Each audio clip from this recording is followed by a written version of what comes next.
Hello guys, welcome dito sa House and Lot Finder PH. And as you can see, nandito tayo ngayon sa Eco Verde, sa Haya, dito sa San Pascual. And last month, wala pa nakatayo dito. Yan, wala pa nakatayo dyan. Ito na, ang bilis, no? Isang buwan lang nakatayo na siya. So ito yun, sa block 15 tayo guys, block 15. So you can see, yan. Ganito yung mga tapos ng bahay. So yun guys, no? 15,000 a month, meron ka ng 3 bedroom, right? 3 bedroom, dalawang toilets, may garahe ka pa, may fence ka pa. Yan, so bahay, talaga 2.7 M. So via Pag-ibig tayo, no? Via Pag-ibig, yan. Update ngayong February 9 to 2025. So, block 15, ito yung ating phase 1. Ito yung ating end corner.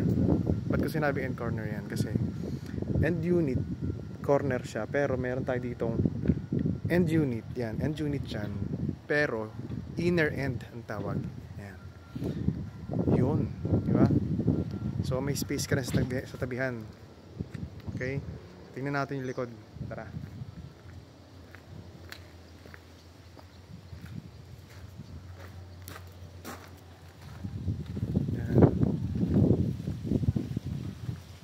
So yan, ito yung likod ng end unit, inner end ang tawag. Yan. Dito yung inyong magiging dirty kitchen, sampayan, tapos garden. Kapag ka naman inner unit ang kinuha natin, ito yung mga nasa pagitan yan. Ito nasa pagitan yan. Yan, ang lote mo lang ay di nasa harapan. 2.7 M, ito naman ay 3 million pa. 3 million pataas. Yan. So, inner end unit and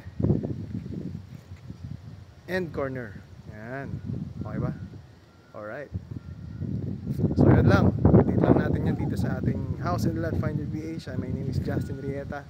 Kontakin nyo ko kung meron kayong mga kung interested kayo ng kung ano kayo dito mag-living man. And browse nyo lang yung mga videos natin sa baba. Meron tayong mga videos dyan ng complete review ng mga bahay na to. This is update lang ngayong February, Sunday, February 9. Alright? So maraming salamat you guys. My name is Justin Rieta. Kapaw!